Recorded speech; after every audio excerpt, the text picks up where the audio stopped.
Miller Mondays. Hello, Gunners are us friends. It is I, Simon Miller, on a Monday. And because my name is Simon Miller and it's Monday, this should be a weekly feature that we call Miller Mondays. It took all of 5 minutes to come up with this name, but we still procrastinate over it for another week or so because that's just what you do. So, of course, the new season has started. I think we have Leeds-Everton this evening as I am talking about the football, but I don't need to worry about that. So I think Leeds won't win because Everton have got Jack Grealish now. Not relevant. But, I mean, it's interesting to talk about Arsenal versus Manchester United from yesterday. I was talking to the guys about this before the game and during the game. Arsenal are not great at Old Trafford, all things considered, especially when you go back through the last 20 years. And I think you could kind of argue that it was both good and bad to get that game on the first day of the season because you can have a howler on the first day of the season. Nobody wants that. But you have 37 games then to sort of sort it out. But of course, you'd much rather win your first game, especially because the likes of City won and Liverpool won and Chelsea drew in the end. Did they think they drew? The point is, you don't want to lose position with the clubs that you expect to be near the top of the league. Before the season started, I thought Liverpool would be our biggest contenders. I still think that, especially if they are going to go out and buy Isak. But it does feel like they probably need a Mark Gay as well, which was kind of interesting to me because when that sort of came out and I watched them play, I was like, okay, yeah, fair enough. Maybe they do need some more quality sort of in the back four. But then I got excited about our back line because, of course, Saliba and Gabriel have been brilliant for ages. We have options, as we saw yesterday. You've got Timber, you've got White, you've got Lewis Skelly that sort of, we can bring on and off depending on the game and depending where we are at the season. Because we don't want to get to that point again when somebody gets injured and we don't have a like-for-like replacement to come in, or at least a 1A and 1B. Then I actually thought yesterday the defence actually looked quite shaky, but I'm happy with that because we still didn't concede. I mean, Raya put in a hell of a performance, arguably man of the match in many ways. And look, United looked decent. I don't want to take anything away from Manchester United, and I think there was a bit of a threat there in the sense that they got a bunch of new players, they look far stronger, they're obviously fitting into the new system that Amorim wants to play, and sure, on occasion they certainly look like they're on the front foot, but I would always rather have a little bit of a wishy-washy performance and win the match, especially at Old Trafford again, and get 3 points, start the season as strong as possible, than vice versa. But I was surprised just because Saliba especially was putting a few tackles in that maybe weren't the most kosher tackles you've ever seen. Once again, don't mind that. Zubamendi kind of did the same thing too. But I suppose my worry was, as opposed to sort of being the Vieira-Keane era, where they would just smash each other, and the Premier League has changed since then, it did feel a little bit more, it's the first game of the season, we're at Old Trafford, it's Man United, they have gone through somewhat of a reset. Like I say, loads of their players have gone and loads more have come in.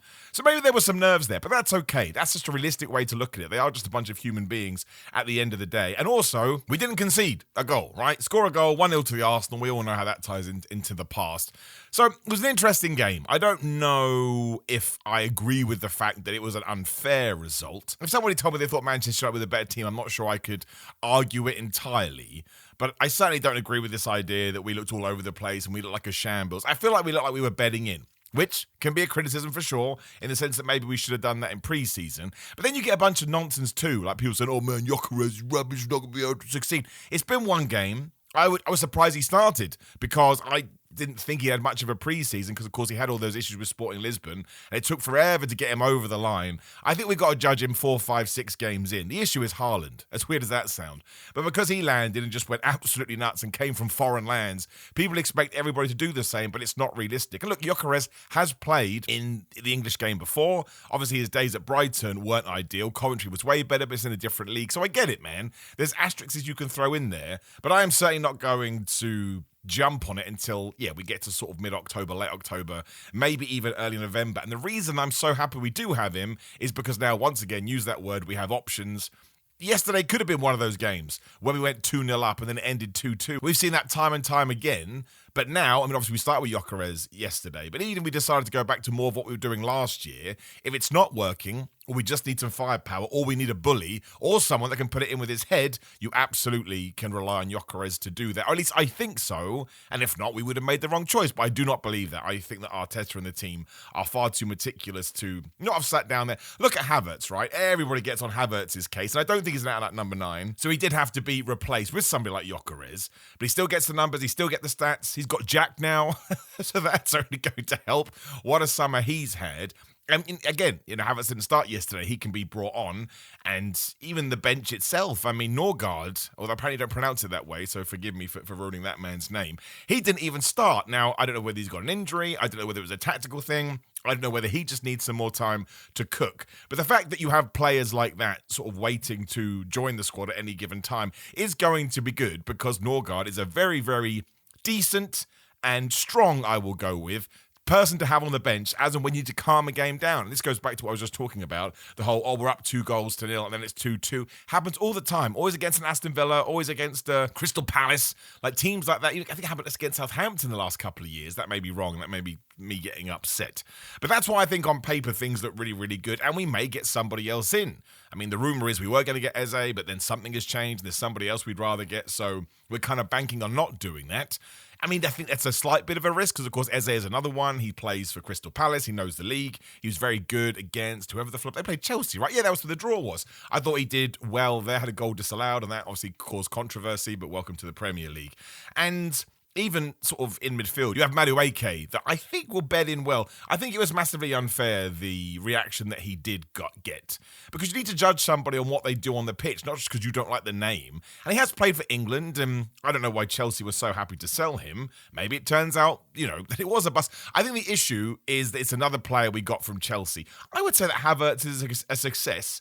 But there's also other players you can point to that we did buy that will way past their prime. And Chelsea probably got the better deal out of that. But given his age and the experience he does have, and working with someone like Arteta in a very specific role, I think it works, especially because towards the end of last season, I love Martinelli, but we needed somebody else to just come in and spice up the team. And that's what all of these additions this year can do. We can play different ways. I said this on the overlap the other day, and I stand by it. People disagree with me, which is totally fine. But I think Arteta sometimes changes his strategy completely because he goes a bit Pep Guardiola, maybe even overthinks it, but he kind of tries to figure out what the other team is going to do, and he tries to counterbalance that. And in order to do that, you need more players. You need to have a number 9. You need to have people that can come in the left side and the right side. Saka did get injured last year, so ensuring that we do have people in that position too. It's why Wanyeri re-signing was such a big deal. And that kind of feels to me like when, I talked to the guys about this too, that seems to be when the Eze interest died off. So I don't know whether they were a bit worried that Wanyeri was going to leave. But you would rather have people like that. You've got Dowman. Obviously, we talked about Lewis Skelly. So there's people coming through as well. And I thought Saka was sort of, he'll get there, right? It wasn't the best game he had yesterday, but I would put that down to a team performance. But ultimately, if we are going to win this league and we're going to outdo Liverpool and City, who I think are still going to buy a couple of players, you are going to have to go to these big grounds and you're going to have to get results, even if the world afterwards wants to talk about who was better and who was not better. And once again, I will concede, and I would find it hard to, not necessarily hard, but I can understand why a Man United fan felt like they should have got more out of the game yesterday. That's not how football works. And we walk away with 3 points, and that's before a game to Leeds on Saturday, which I think is the 5:30 Saturday kickoff. And I actually, on the overlap, I don't think it's gone up now, but I called them as my dark horse. I thought that they have made some smart signings. I think that Farke not retaining the services of Bamford shows that there's no sentimentality, which is what Arteta's very good at as well. And they brought in Calvert-Lewin, which is, I mean, it's going to go one of two ways. I assume he's on a pay-as-you-play deal. I wouldn't have minded if Arsenal could have got Calvert-Lewin in if it was on a pay-as-you-play deal, just for some extra backup too, especially if we sell Jesus. And that's the other part as I completely transition to something else. There's a bunch of people, Jesus, Zinchenko, Kior, and there'll be others I'm not thinking of right now, who could go out the door, and they don't necessarily make Arsenal a worse team, but that does mean that more people are going to have to come in as well, or at least one more. I think a creative midfielder would do us the world of good, especially when you go like for like with a Liverpool and City and a Chelsea especially. So I don't mind if that does happen, but of course the clock is ticking. And I understand that we can't close the transfer window before the start of the season unless all transfer windows close before the start of the season. But it's always a little bit shaky when we do kick off and you actually don't know what your sort of initial squad is going to be. But I am confident. And if you're a Liverpool fan, you're listening to this, you're going to get mad at me, but I don't mean it in a bad way. But after the Community Shield and that Bournemouth were able to get 2 against you, it did make me think, okay, the defence isn't as good as I first thought it was. I think our defence is not any better. I think it's one of the best in the league. So as long as we don't have any more performances like yesterday, where again, they did look a little bit worried, and that shores up and we're really hard to score against, I think Havertz will start firing, I think Gyökeres will start firing. And again, when you look at that midfield, especially because Rice should be able to sort of plough forward now as Zubimendi hangs back. And again, Zubimendi put in some crazy challenges too. And then some people are like, oh, he's too the Premier League. No, he'll be fine. Too many clubs wanted him for him not to be able to, what's the word I'm looking for? Well, settle in to the Premier League. I think he's a great football player. But given that you do have all of that, and obviously we can have Saka and other people moving forward as well, I don't think it's just going to be Gyökeres getting the goals. I don't think it's going to be like a Haaland situation. I would expect him to get 18 plus, which obviously is a huge target. But I think Havertz got 14 last year. So I think Gyökeres in that position as a out-and-out striker has to do better than that to justify it. But you're also going to have a bunch of goals coming from midfield. And again, Saka gets a lot of those goals too. So you need to keep that up and you need to find synergy, to use that stupid word, against that front line or across that front line. And I totally believe that Arsenal can do that. And yes, I'm not basing a lot on what we saw yesterday, but I will stand by the reason or the idea that going to Old Trafford is still hard. I know they were awful last year, and I've spoken to United fans. They know they were awful last year. But it's a new season, new players, and I think, especially in the first game of the season, when you don't want to lose to a Manchester United, because they did so badly, that would have been the story, right? If United had won 2-1, everyone would have been going, because this is the reactionary nature of football, oh, United rubbish last year and Arsenal were able to beat them. They're going to have a terrible season. Nobody knows. I think Man United will have a much better season, and again, they lost yesterday. But I think Arsenal, if Arsenal could go and get a result against Leeds, and then you fly out of the stalls with 2 wins back-to-back, well, then you've settled in, and Arsenal do have quite a hard start. So, yeah, you get to October, and we're still like and like with Liverpool and City, whoever are going to be top of the league. It makes me very confident about the season, and that's kind of how I'm taking this season overall. People roll their eyes at me, but you have to look at the amount of money that other clubs have sold too. As long as we are competitive in the Premier League to the end, so it comes down to the last day of the season, and we do the same in the Champions League, and I don't want us to lose, but if we went out in the quarters or the semis because of a late goal or where it's just been an amazing contest between two of the best clubs in the world, then I still think that's progress. I do think we probably need to win a domestic cup, be that the Carabao or the FA Cup. People laugh when it comes to the League Cup, but I still think it would breed a winning mentality in these players, especially because you would imagine in the League Cup, maybe Kepa, the goalkeeper's going to play more. I assume Dalman will be in there too, Wanyeri, etc., etc. If they feel like they put that on their shoulders and it resulted in the first trophy, even if it was just the League Cup in a few years, I mean, it's better than not winning the League Cup, right? That's what I look at it. People go, the League Cup isn't enough. Well, I would say the League Cup, again, going all the way to the end with the Premier League, doing excellently in the Champions League, and maybe even winning an FA Cup too or getting to the final. To me, it's all about progress. And I talk to the guys about this all the time. Of course I want to win trophies. That's what football is all about.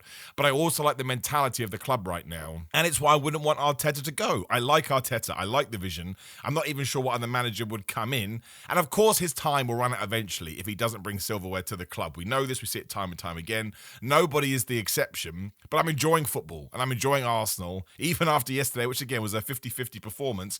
And that's way more important to me than when you look at, listen, I love Jose Mourinho. I think he's one of the greatest managers ever.